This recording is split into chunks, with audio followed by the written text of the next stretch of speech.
बाबा जी जिथे मुहब्बत खत्म हुंदी है ना उथे इश्क शुरू हुंदा है। वाह बड़ी गल है। उथे इश्क शुरू हुंदा है ते इश्क कमाने वास्ते बड़ियां बड़ियां कुर्बानियां देनियां पैंदियां। हाय हाय बिल्कुल सही गल है।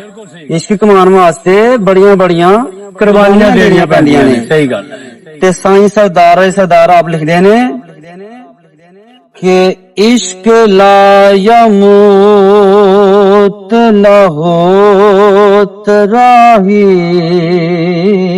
वाह पहला मौत दे जहर नु फकदा ऐ तीरा खंजरा हेठ यकीन महकम। वाह सूली ने ज़यायुत इश्क पकदा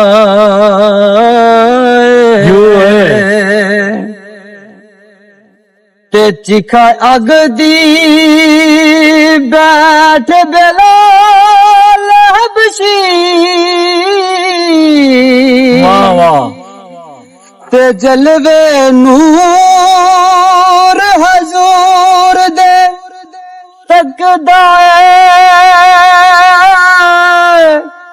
इश्क खेड सरदार दीवानिया दी।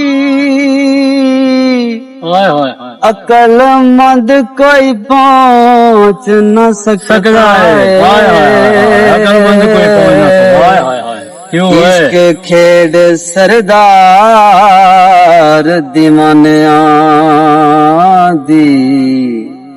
अकल मंद कोई पहुंच न सकदा। वाह वाह सुभान अल्लाह बिल्कुल सही।